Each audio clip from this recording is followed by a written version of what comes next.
भक्त और सज्जनों, मैं मेरे मालिका अमृत चैनल पर आप सभी को स्वागत करता हूं।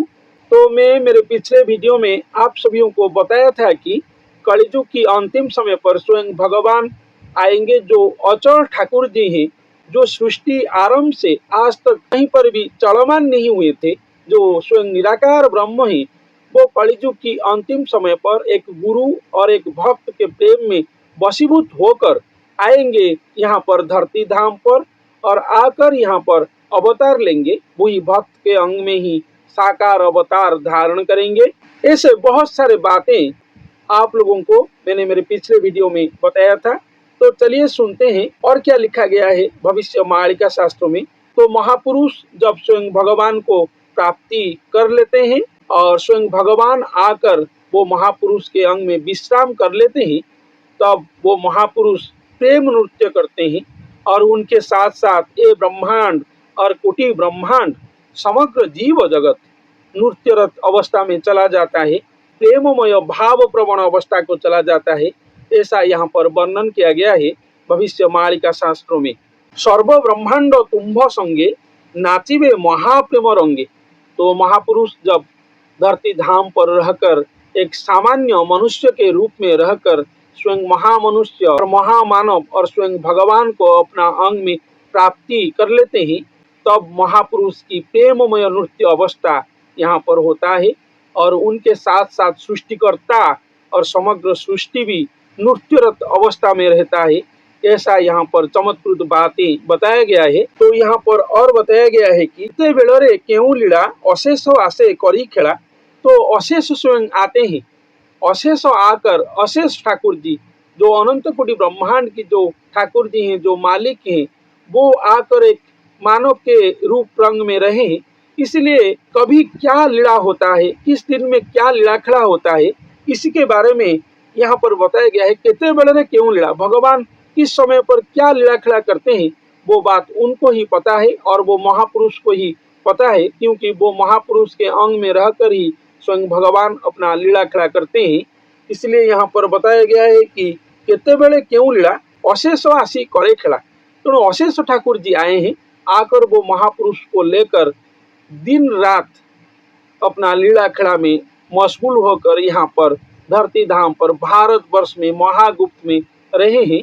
ऐसा यहाँ पर बताया गया है। उज्ज्वल भावमय हरि एकांग गुरु मूर्तिधारी से वीर प्रेमचंद्र मूर्ति बढ़ंती दिनो दिन अति द्वितीय जगन्नाथ मूर्ति मोर प्रेम रे सदा माती।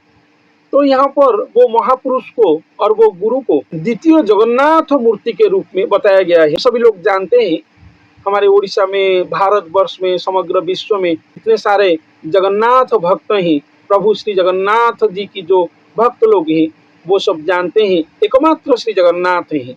ये धरापृष्ठ में एकमात्र श्री जगन्नाथ जी हैं, जो हमारे उड़ीसा की श्री क्षेत्र पुरी धाम सर्वश्रेष्ठ धाम में पूजा पाते हैं। लेकिन यहाँ पर वो महापुरुष को द्वितीय जगन्नाथ मूर्ति के रूप में बताया गया है। भगवान स्वयं श्री जगन्नाथ जी हैं, तो वो महापुरुष द्वितीय जगन्नाथ जी हैं। ऐसा यहाँ पर चमत्कृत बातें बताया गया है। द्वितीय जगन्नाथ मूर्ति आएंगे कलियुग की अंतिम समय पर, उनके अंग संग होने के लिए स्वयं महाप्रभु श्री जगन्नाथ जी आएंगे और वो महापुरुष को यहाँ पर द्वितीय जगन्नाथ जी के रूप में बताया गया है। तो सज्जनों, ये बड़े चमत्कृत बातें भविष्य मालिका शास्त्र में लिखा गया है। वो महापुरुष आएंगे, आकर यहाँ पर लीला खड़ा करेंगे। स्वयं भगवान वो महापुरुष की अंग संग होकर आएंगे, आकर यहाँ पर अपना महागुप्त लीला खड़ा करेंगे। उनको पहले से कोई नहीं जान पाएंगे, वो छद्म में रहेंगे और महागुप्त में रहेंगे। लेकिन भविष्य मालिका के अनुसार वो दर्शन देंगे, वो महापुरुष के अंग से उभा प्रकट होंगे। इसीलिए सारा विश्ववासी वो महापुरुष के अंग में स्वयं भगवान को दर्शन करके वो महापुरुष को पहचानेंगे। लेकिन ऐसा बातें भी लिखा गया है, वो महापुरुष की डुप्लीकेट ज़्यादा से ज़्यादा हमारे उड़ीसा में और भारतवर्ष में घूम रहे होंगे। तो लोग उनकी भक्त शिष्यों को बोल रहे होंगे कि हम वो दिव्य पुरुष हैं और वो महापुरुष हैं जिनके अंग में स्वयं भगवान आए हैं। लेकिन वास्तव में जो सत्य महापुरुष हैं भविष्य मालिका में भी ये लिखा गया है, जो सत्य महापुरुष है और जो मिथ्या महापुरुष है, भगवान जब वो महापुरुष के अंग में दर्शन देंगे तब पहचाना जाएंगे कौन सत्य महापुरुष है और कौन मिथ्यावादी है। भगवान तो एक ही है, द्वितीय नहीं है, कोई नहीं है। ऐसे वो महापुरुष धराधाम में हमारे भारत वर्ष में एक ही है, जिनके अंग में स्वयं भगवान आएंगे, आकर कलियुग की अंतिम समय पर अपना लीला खड़ा करेंगे। इसलिए वो महापुरुष को यहाँ पर द्वितीय श्री जगन्नाथ मूर्ति के रूप में बताया गया है।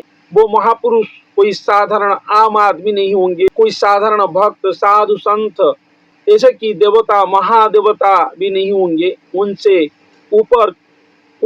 ऊपर तक पहुंचने वाले महासंत होंगे। स्वयं भगवान की परम प्रिय परम देवता महादेवता होंगे। इसलिए स्वयं महाप्रभु वो महापुरुष के अंग में आए होंगे। महापुरुष तो उनके लिए एक पहचान है और एक वर्णन है, एक गुरु वर्णन है, उनके लिए एक गुरु मर्यादा है, एक गुरु सम्मान है। एक गुरु अवतार कलियुग की अंतिम समय पर होगा, इसलिए गुरु के रूप में और महापुरुष के रूप में वो आएंगे, लेकिन वो महाशक्ति होंगे खुद। इसीलिए स्वयं महाप्रभु उनके अंग संग में भ्रमण करने के लिए आएंगे धरती धाम पर।